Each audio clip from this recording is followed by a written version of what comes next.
She was sitting quietly under a tree sipping a smoothie when two police cars pulled up and officers walked straight toward her hands near their holsters. Within minutes, Dr. Lena Brooks was handcuffed in broad daylight for doing absolutely nothing. What they didn't know was that her husband, a four-star Air Force general, was already on his way. Hi, everyone. Today we're about to witness how a quiet park bench can turn into a battleground for simple dignity in less than 15 minutes. Picture yourself settling under a leafy canopy after a long workday, believing you've finally carved out a slice of peace, only to discover that peace is a privilege some neighbors police with a phone call. This could happen to anyone, even you. So before we dive into the story, take a moment to like the video and subscribe, but only if you truly enjoy what I do here. And while you're at it, drop a comment letting me know where you're watching from and what time the clock reads in your corner of the world. Dr. Lena Brooks steered her midnight blue Honda Accord into Heritage Oaks Park at 4:31 p.m. Late summer sunlight dappling her windshield like camera flashes. She had just wrapped a bruising budget session at Riverside General, the kind that leaves post-it notes plastered to your brain, and she craved 5 uninterrupted minutes before the inevitable crawl of I-70 traffic. Heritage Oaks sat on the edge of Columbus, Ohio, where mulch beds were as impeccably groomed as HOA bylaws, and the distance between neighbors was measured in property values and polite smiles. Lena slid the sedan into a shaded slot, kicked off her low wedges to wiggle tired toes, and claimed an empty oak bench beneath a sprawling maple, whose leaves were just flirting with amber. She balanced her smoothie on the armrest, opened a hospital-issued tablet, and let her shoulders sink the way a nurse lets a mask fall after 12 straight hours. For once, data grids and grant proposals felt almost meditative. That's when her peripheral vision caught a silver flicker settling at the curb. 10 yards away, a Subaru Crosstrek idled its hybrid engine, whispering. Behind the wheel sat Margaret Keegan, 55, realtor by trade, self-appointed gatekeeper by temperament. Margaret's thumb stroked her phone screen, but her eyes kept bouncing up, cataloging Lena's every motion, the upward tilt of her chin toward the neat houses beyond the tree line, the intermittent flare of tablet glass, the professional calm that ironically looked suspicious to those who expected hustle or play from park visitors. She dialed 911 with the practiced cadence of someone confirming a reservation. "Hi, yes, there's a woman sitting under a tree," she whispered. "She's been staring at the houses. Could be casing them." With that, a seed of doubt sprouted into official concern. Unaware, Lena scrolled through cost of care dashboards and sipped the smoothie's last pocket of coolness. Cicadas sang a steady rhythm. A jogger in neon trainers offered a friendly nod. Two high schoolers zipped past on e-bikes, debating whether the Buckeyes would finally make a championship push. Then the crunch of tires over gravel canceled the chorus. Police cruiser 214 rolled in from Sycamore Drive, blue decals glistening. Officer Darren Tate eased the Ford Explorer to a stop like a cat approaching a glass-top table. Rookie Haley Morgan rode shotgun fingers, grazing the pepper spray pouch on her belt. Engines silenced. Doors opened. Radios hissed. Lena's pulse quickened, more curiosity than fear at first. She placed her smoothie on the bench armrest, straightened unconsciously, and checked her watch at 4:42 p.m. Officer Tate approached, expression unreadable behind mirrored sunglasses.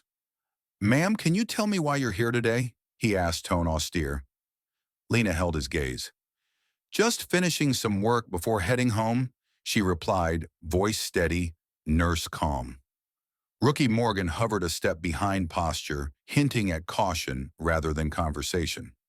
Tate's lenses reflected Lena's own face, a disorienting mirror that made her feel both present and objectified. She set the tablet, face-down hospital logo, catching a sliver of sunlight, and folded her hands. "Do you live around here?" Tate continued. "Westerville," she answered, nodding northeast. "About 15 miles. These lots back here are private property." "They are," Lena agreed, gesturing toward the brass public park plaque that greeted visitors at the entrance. Frustration rose, but she lassoed it beneath professionalism. Across the lot, the silver Crosstrek lingered, driver window cracked. Margaret had shifted from witness to chronicler, texting her neighborhood group chat. Police talking to the woman hoped they move her along.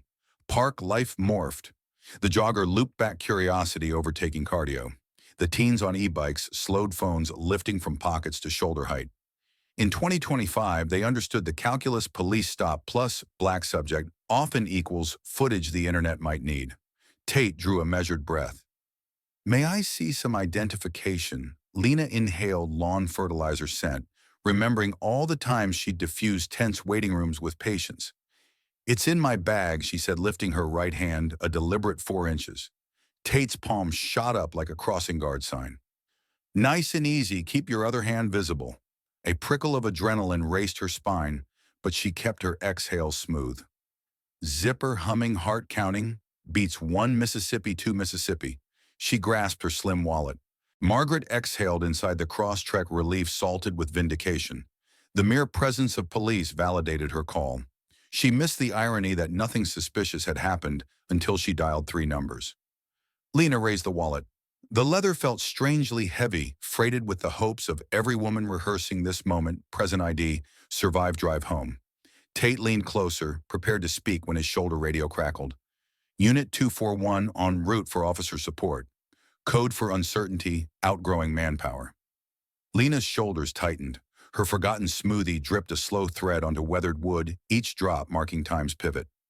And that is exactly where we'll leave her for now, on a public bench that suddenly feels like a witness stand headlights from a second cruiser sliding across the asphalt like theater spotlights.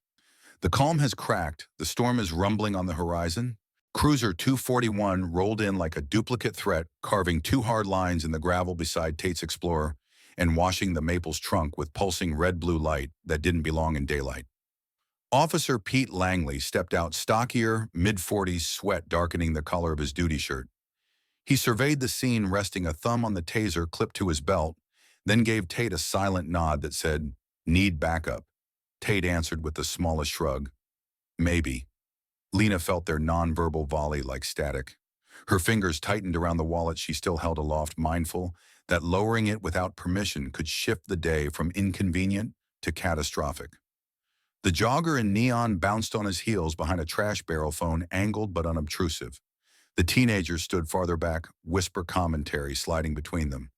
Why the cuff's still off? Chill, he's probably about to. Their eyes glittered with that mix of fear and digital opportunism that turns citizens into chroniclers. Tate cleared his throat.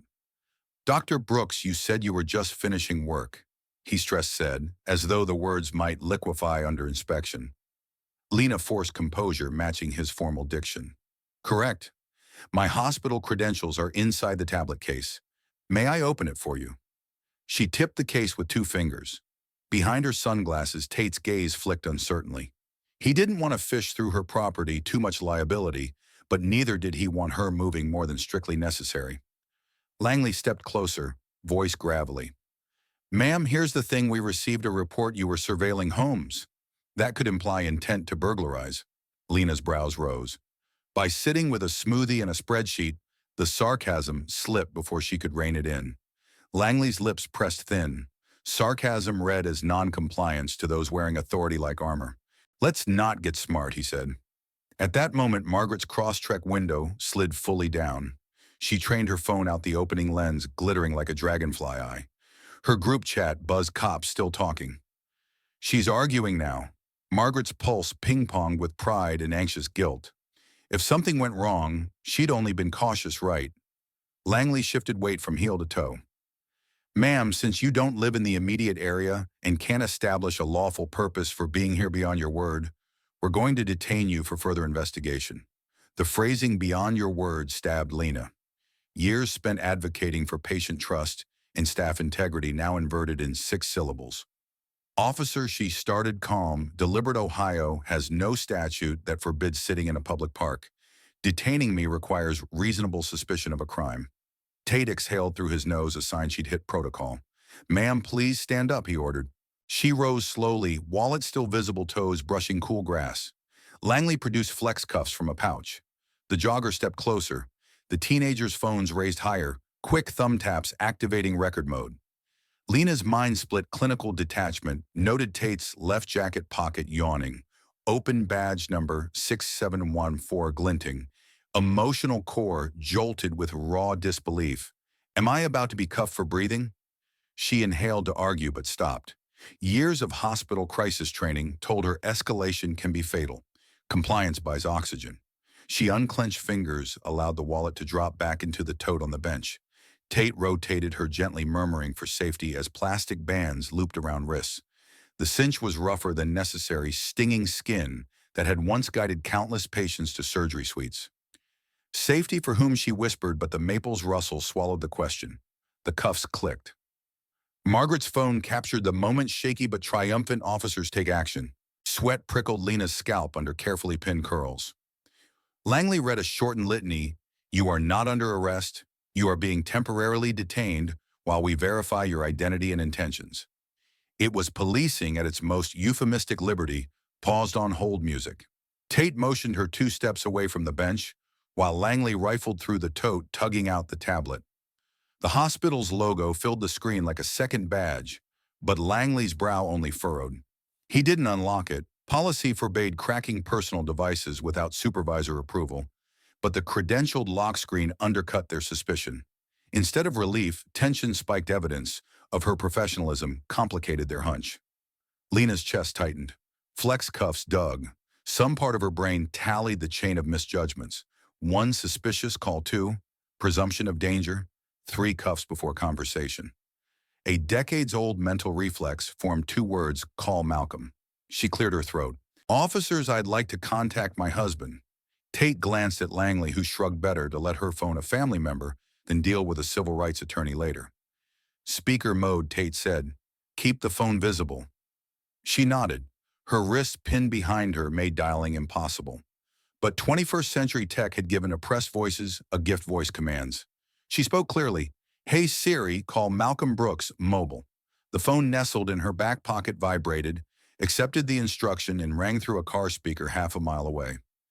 General Malcolm Brooks steered his pentagon-plated Chevy Suburban onto Cloverleaf Way Bluetooth, patching Lena's call into the cabin. He'd just left Wright-Patterson Air Force Base reviewing readiness reports when the screen flashed her name. Lena, he answered. She inhaled, catching the tremor before it leaked. Malcolm, I need you to stay calm, she said, aware the officers heard every syllable. Both turned slightly, registers of sudden recognition flickering.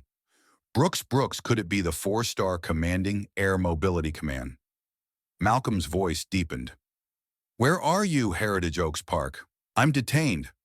They said I looked suspicious while sitting. Silence, heavy as ordnance, filled the line. Are you hurt? No, just flex cuffed. Langley shifted uncomfortably, realizing the rank of the unseen voice. Malcolm's next words drilled the air. Officers, this is General Brooks. I'm on speaker. State your names and badge numbers for the record. Tate straightened. Sir Officer Tate, badge 6714. Langley followed Officer Langley, badge 5809. Malcolm's baritone remained even lethal in restraint. Thank you. I will arrive in approximately 12 minutes. Do not remove her from that location. Notify your watch commander immediately. He ended the call without farewell. Tate swallowed. Langley keyed his shoulder mic. Dispatch 214 requesting lieutenant on scene. Possible high-profile involvement. Dispatch crackled acknowledgement. Adrenaline curtained the air. Neighborhood birds, indifferent seconds ago, hushed as though sensing larger wings overhead. Lena closed her eyes just a blink. The flex cuffs pinched. She shifted weight, grit rasping beneath flats she'd slipped into after ditching the wedges. The jogger, emboldened, moved into full view. Ma'am, are you okay? He asked. Tate snapped, Sir, keep your distance. Jogger raised both hands, one holding the phone. Just making sure she's safe, he said. That single sentence indicted the officers more than any accusation. Near the cross-track, Margaret's conscience fluttered like a paper fan. Watching cuffs tighten around harmless wrists looked different than imagining a prowler from 2 car lengths away. She lowered the phone, a bead of sweat tracking beyond her salon-toned hairline. She'd grown up believing safety meant vigilance, but nobody taught her what vigilance became when it crossed color lines. A black Dodge Charger slid into the lot. Lieutenant Rhonda Pierce, a 20-year veteran known for smoothing PR wrinkles before they scorched headlines. She stepped out, crisp uniform, silver lieutenant bars winking. Talk to me, she said. Tate condensed events: suspicious call, non-resident subject, non-compliant ID access. Pierce's gaze swept from Lena's cuffs to the hospital logo on the still-locked tablet to the cluster of cameras. She closed the distance to Lena. Dr. Brooks, I'm Lieutenant Pierce. I'm going to straighten this out. Her tone carried practiced empathy, but urgency too, like a medic triaging before the bleed became fatal to department reputation. She turned to Tate. Cut her loose. Tate hesitated, eyes flicking toward the driveway, where a dark Suburban had just turned an engine rumbling, like distant thunder. Pierce followed his gaze. The Suburban coasted to a halt. General Malcolm Brooks stepped out wearing Air Force service dress, blues ribbons stitched into Technicolor authority. The teens gasped. There was a mythic quality to 4 stars glinting under suburban sun. Malcolm's stride was measured, but the clipped jaw flex signaled fury banked beneath duty. Pierce approached, chin up. General Lieutenant Pierce, I'm overseeing. He cut gently but firmly. Appreciate your presence. First, remove the restraints. Already in progress, she said, flicking her hand at Tate, who, hands slightly shaky, sliced the plastic bands with trauma shears. Lena exhaled, wrists burning as blood reclaimed compressed vessels. Malcolm reached for her tote, retrieving the abandoned smoothie cup, tipped over purple trickle, dried against the bench slat, symbol of wasted serenity. With cuffs off, Pierce nodded as though boxes were checked, but Malcolm's glare indicated bigger lists. Officers' body cams on Tate tapped the device. A red LED winked. Good. Lieutenant, I will need copies of all recordings and radio traffic. Of course, Sir Pierce said. Malcolm pivoted to Langley.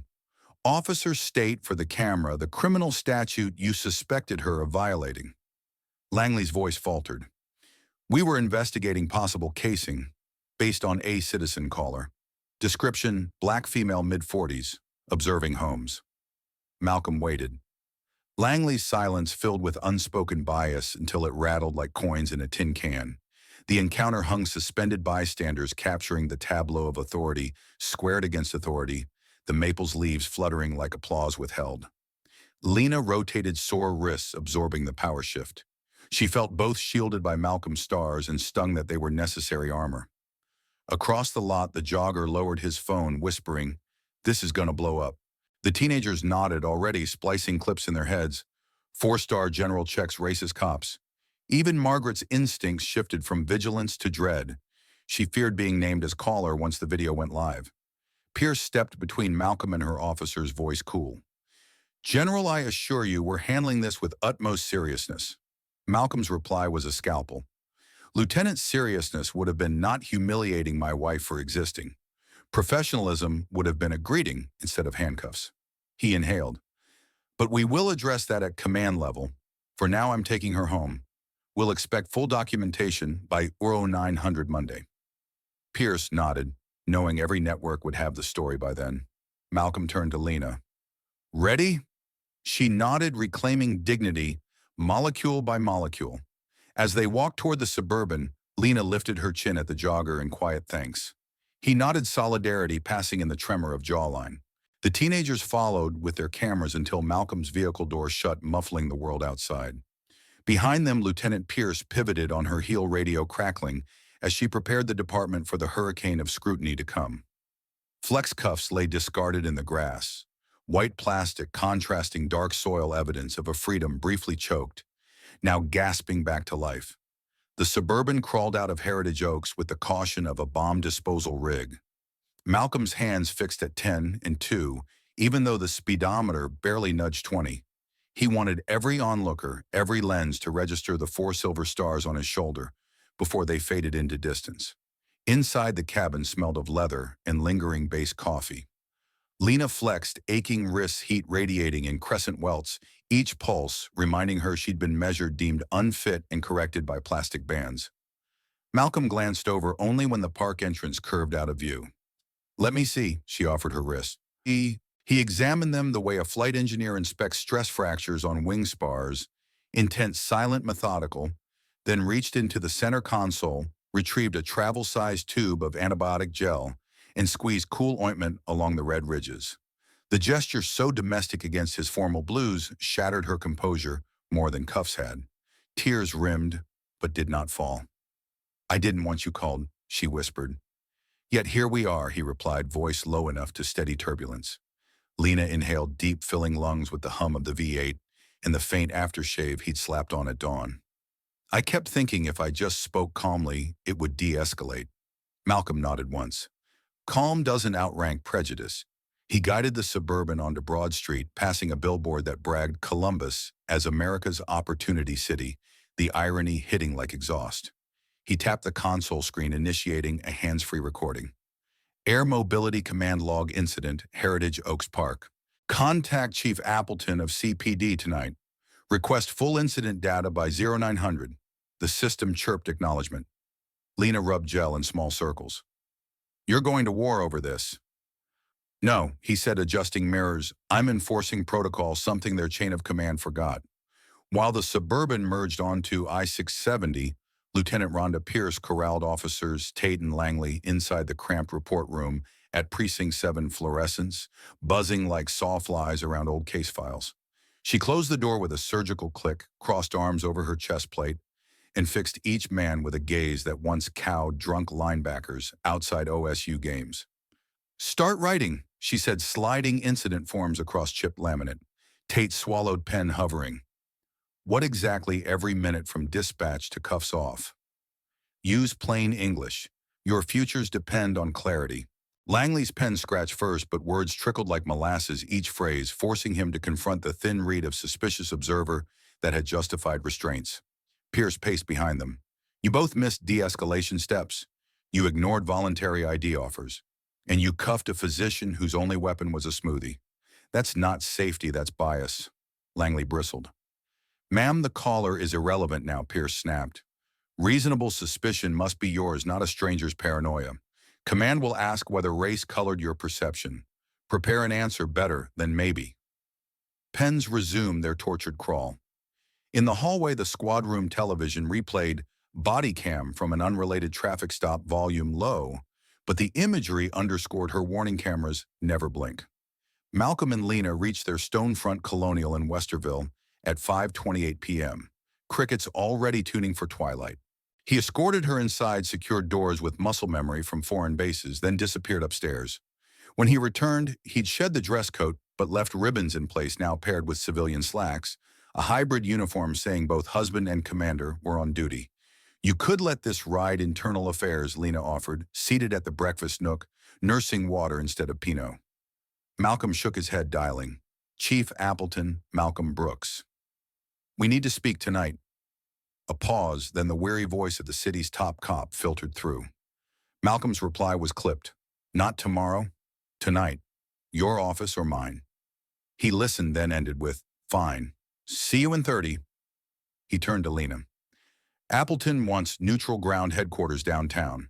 I'm bringing Colonel Ames from Jagus Council. Lena lifted a brow. Pulling rank. No, he corrected, showing consequences.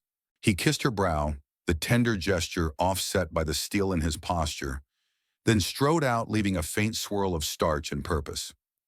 At Central Headquarters, Chief Howard Appleton, a broad-shouldered veteran with a politician's handshake, waited in the fourth-floor conference room flanked by Deputy Chief Sands and City Attorney Marla Foy. Malcolm entered with Colonel Rebecca Ames, her crisp tan uniform, and silver eagles radiating legal firepower. Appleton opened with practiced regret. General Dr. Brooks' experience is deeply concerning. We've placed the officers on administrative status pending. Spare the boilerplate, Malcolm interrupted, laying a flash drive on the table. This contains my in-vehicle recording witness video links and a timeline. I expect reciprocal documentation by 0900. Sands shifted, bristling at the military cadence. Malcolm's eyes pinned him. Your officers' missteps were tactical and cultural. Tactical, they escalated without cause. Cultural, they saw a threat where none existed because that threat looked like a black woman. Foy interjected, we acknowledge implicit bias, training gaps. Malcolm leaned forward, stars gleaming. Acknowledgement without action is decoration.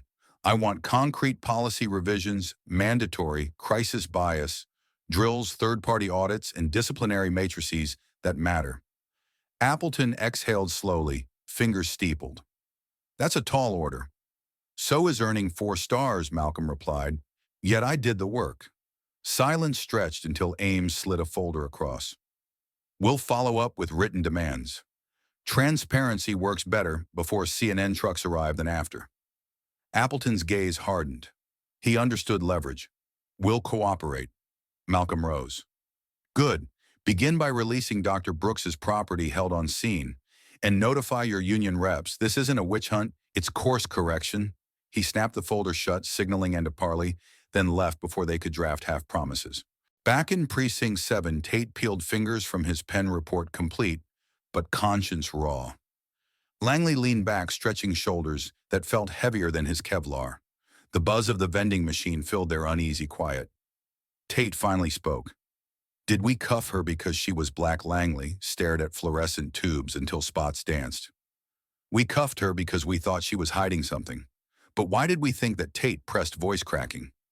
Langley attempted a shrug, but it collapsed into a sigh. Because someone else thought at first, he admitted.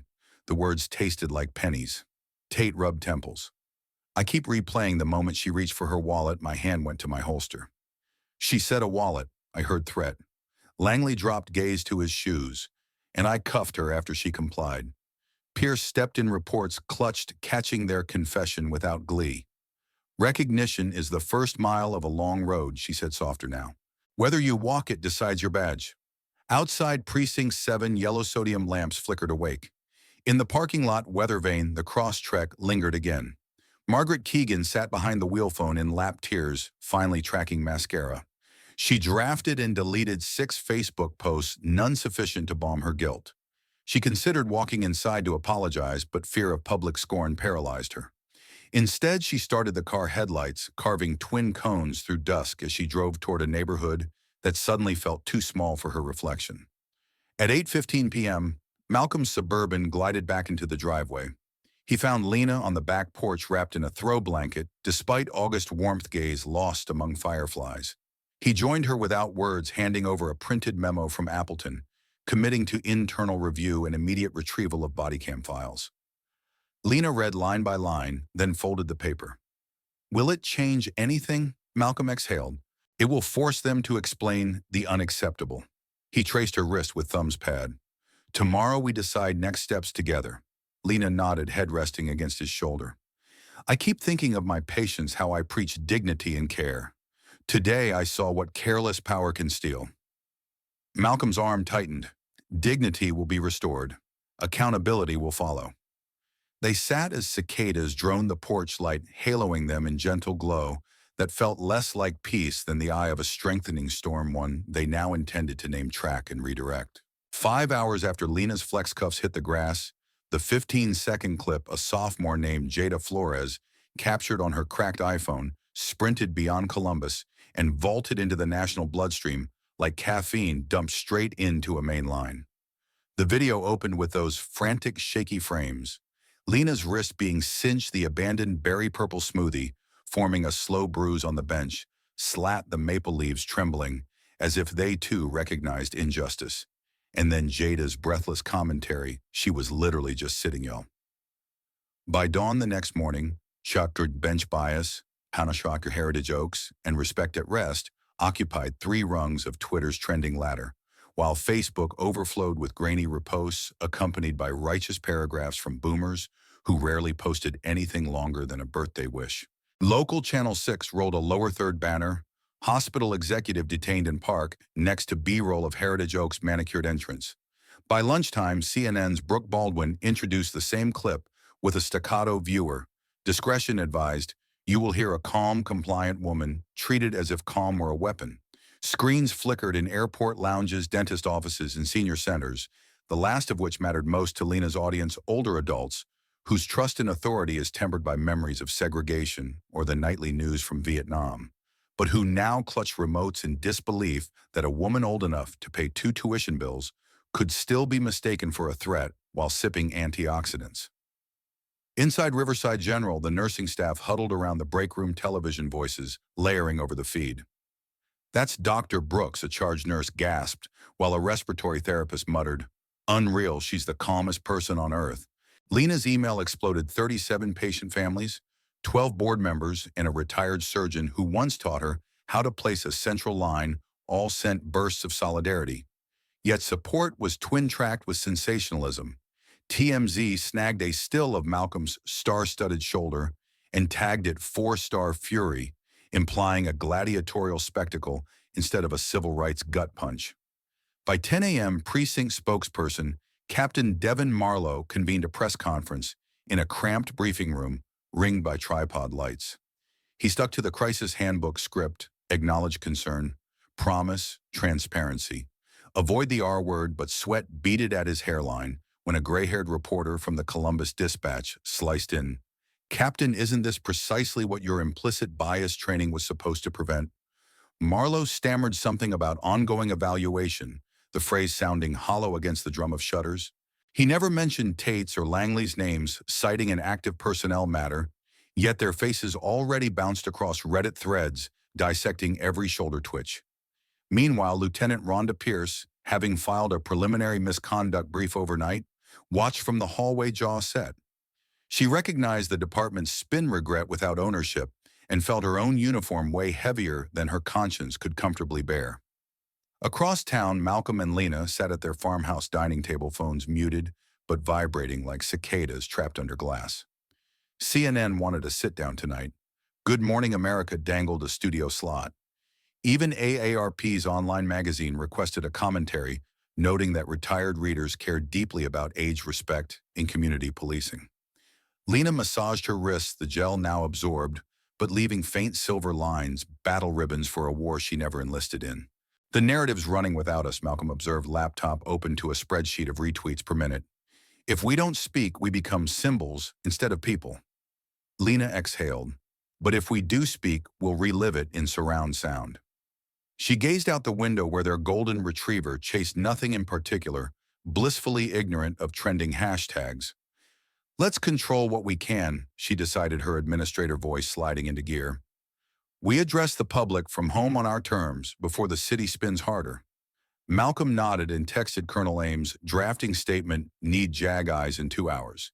He then called a friend at Spectrum News to arrange a single camera setup on the front lawn.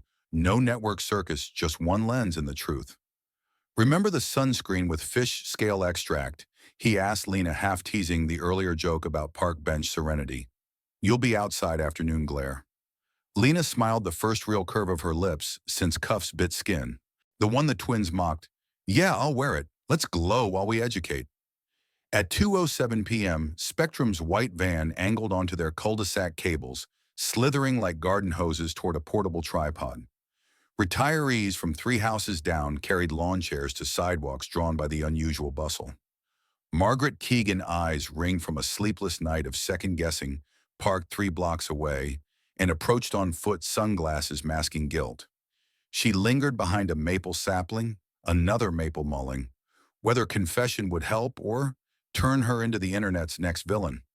On the lawn, Malcolm stepped forward, first sleeves rolled to reveal the Air Force logo inked on his forearm. Decades ago, a symbol older viewers recognized from their own service stories.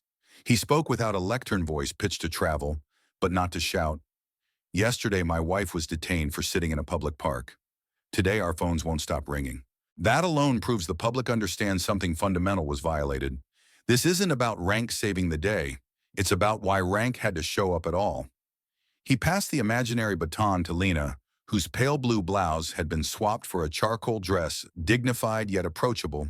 Cameras zoomed, neighbors hushed. Margaret hugged the maple trunk.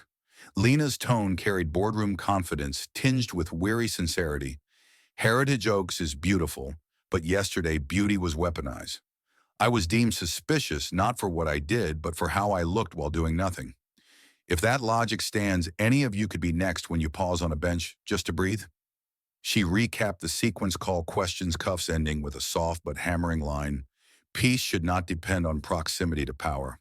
Across live feeds, older viewers in Boise, Tallahassee, and Des Moines nodded, memories surfacing of times they too had been sized up for the crime of belonging to the wrong demographic in the wrong zip code. While the Brookses spoke precinct, brass scrambled a rebuttal. Captain Marlowe issued a second statement by email. The Columbus Police Department is committed to equitable service and views yesterday's incident with utmost gravity. The release mentioned a comprehensive review panel that didn't yet exist and cited ongoing dialogue with community leaders, though none had been scheduled. Local affiliates printed it verbatim, but national commentators scoffed. The language smelled like stale coffee left on the burner, recognizable, bitter, and insincere. Fox News invited a retired NYPD detective who insisted the officers had followed procedure. MSNBC countered with a civil rights attorney who tore apart probable cause definitions. NPR hosted a sociologist explaining threat perception and garden variety biases that bloom in gated suburbs. Older listeners tuning from kitchens where lunch dishes soaked heard in these debates echoes of past struggles. Selma Stonewall. The early AIDS crisis, proof that society's pendulum never rests. By 6 p.m., Spectrum's clip of Lena's lawn statement hit 1 million views, thanks in part to boomer-heavy Facebook groups named things like Grandparents for Justice and Retired, but woke. Comments piled, "I served in Nam. Those cops forgot what service means. Ohio Grandma, here Dr. Brooks, I stand with you." Over on TikTok, Jada spliced Lena's words with her original footage, captioning it, "From bench to bully pulpit." Even teenagers who'd never set foot in Heritage Oaks echoed the refrain in dance loop overlays. Peace should not depend on power. The phrase became a meme, reprinted on Canva posters, in cursive fonts. Senior centers soon downloaded for discussion boards. Inside Chief Appleton's office, Deputy Sands slammed a fist on policy binders. "Control the narrative or we lose the department," he growled.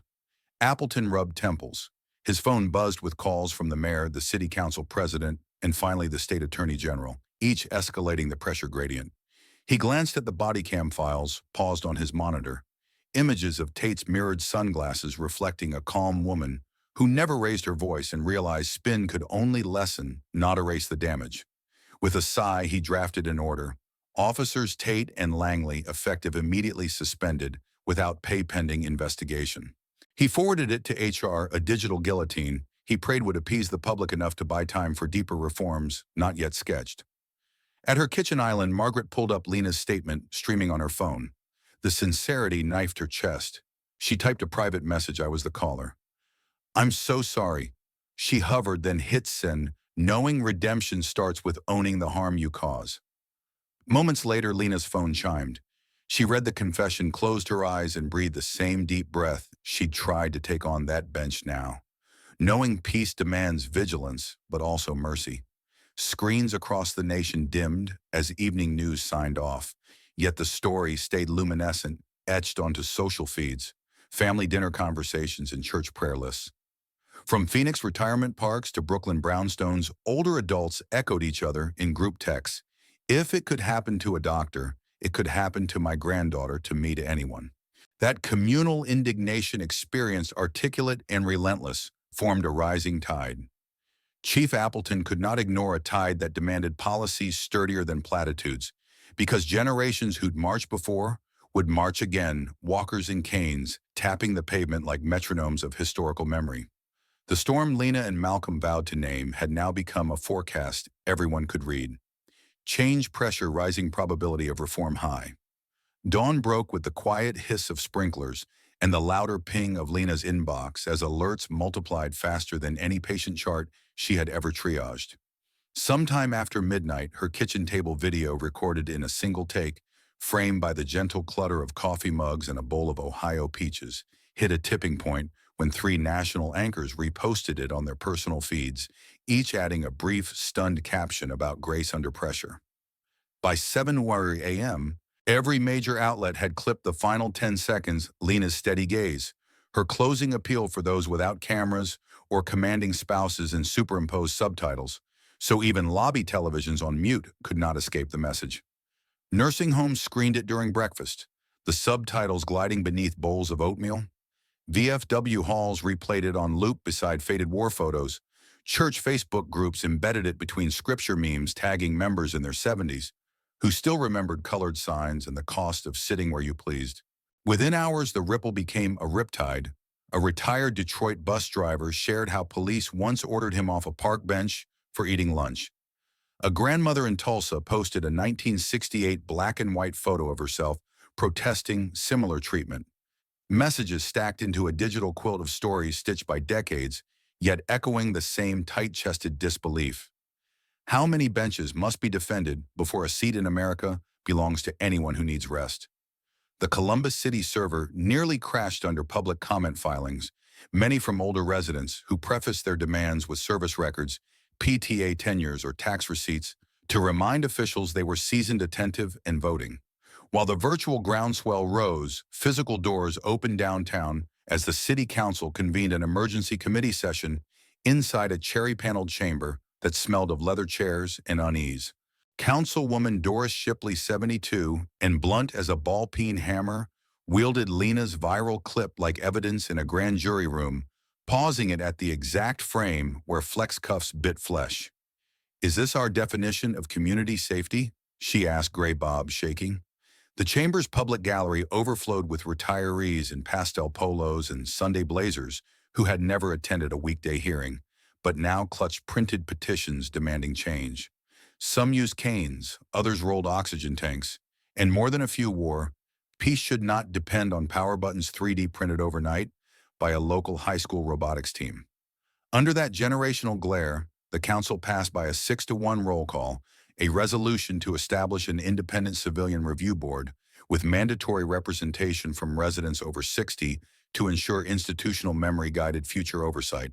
Simultaneously, Chief Appleton released a terse bulletin. Officer Langley had tendered his resignation for personal reasons, and Officer Tate was reassigned to administrative duties pending external investigation. The statement did not satisfy those gathered outside. They wanted root and branch reform, not a pruning of branches that could regrow bias. But it marked the first official concession that the department's walls had cracked and the public could see inside. Late afternoon sun threw long shadows across City Hall steps as Malcolm and Lena arrived by invitation. Malcolm, still in civilian slacks but wearing his dress blue cap tucked beneath one arm, addressed reporters for exactly 63 seconds, enough time to confirm confidence in the review board's mandate while deflecting speculation of a lawsuit. Then he stepped aside so Lena could read a brief prepared statement. "I want safer communities, not headlines. Accountability is a beginning, equity is the goal, and vigilance is how we bridge the two." Her words traveled live to living rooms where older viewers, many skeptical of online activism, leaned forward recognizing practical resolve over performative outrage and silently vowed to monitor council minutes between bingo nights and blood pressure checks. Change, however, never confines itself to dais microphones. It seeped into ordinary spaces that evening, beginning with a hesitant knock on the Brooks' door at precisely 7:42 p.m. Margaret Keegan stood on the porch clutching a loaf of homemade zucchini bread like an awkward peace treaty. She removed her sunglasses, revealing eyes rimmed red. "I'm the one who called," she confessed before Malcolm finished unlatching the storm door. Lena joined him wearing house slippers and an expression both cautious and kind. It was the same face she offered frightened parents in the ER waiting room, a blend of boundaries and compassion. Margaret's apology tumbled out. She had moved to Heritage Oaks for safety, equated unfamiliar faces with danger, and never imagined her fear could cascade into handcuffs. Tears threatened. Lena offered a tissue, listening until words ran dry. The loaf exchanged hands. Forgiveness did not, Lena explained. Forgiveness would be a journey traced in changed behavior. Not baked goods, but that accountability began with ownership, and Margaret's first step mattered. The porch light flickered as moss circled, and somewhere in that shared silence, an unlikely understanding budded. Vigilance, misdirected, becomes harm. Vigilance, re-educated, can become allyship. Margaret left with no social media photo to mark the moment, but she walked slower, head bent under the weight of lessons that needed no filter to endure. Later that night, Lena scrolled through a flood of direct messages, pausing on one from a 68-year-old retired teacher in Portland. "Your resolve gave me courage to speak out at my grandkids' school board meeting. Thank you for lighting the hallway." She set the phone down, eyes moist, realizing advocacy now threaded itself through time zones and generations, an ongoing relay where each witness carried forward the baton of vigilance. She stepped into the backyard where Malcolm adjusted the telescope he used to chart constellations on clear nights. "Do you think the board's enough?" she asked, hands sliding into his. "It's a start," he answered, aligning lenses toward the North Star. "But stars only guide when eyes stay open." Fireflies blinked around them, intermittent yet persistent tiny beacons, reminding that illumination often arrives in small, steady flashes, and even brief light can redirect a path if you refuse to look away. We've traveled together from the hush of a late summer park to the roar of a nationwide reckoning, and if your pulse quickened at every turn, pause now, Breathe deeply and let the rhythm settle. Let the night air drift through the open windows of your imagination as gentle as an Ohio breeze, carrying the scent of freshly cut grass and distant barbecue coals. Picture Dr. Lena Brooks at her kitchen table once more, palms wrapped around a ceramic mug, steam curling upward in lazy spirals, while cicadas offer low, comforting percussion beyond the screen door. Hear her voice softer now, almost a lullaby, as she reminds us that respect isn't a courthouse proclamation or a trending sensation. It's the quiet decision we make at the start of every encounter to see a person before we judge a presence, to honor humanity before we question intent. See General Malcolm Brooks stars tucked away for the evening, setting a pair of folding chairs on the lawn so he and Lena can watch the constellations inch west, each pinpoint of light, a reminder that guidance is ancient, but responsibility is new every sunrise. Consider Margaret Keegan's reluctant steps toward accountability and the City Council's unanimous vote for oversight. Small advances, yes, but forward nonetheless. And now, dear listener, reflect on your own benches, those waiting room moments, grocery store aisles, library reading nooks where vigilance and kindness can intersect if guided by wisdom rather than fear. Carry today's lesson with the steady beat of your own heart. Remain watchful, remain compassionate, and when power tilts, the scales lend your voice to right them. Because collective calm, backed by unwavering resolve, is how ordinary people bend the long arc of justice a little closer toward home. Sleep on that truth tonight and wake ready to see, to hear, and to stand.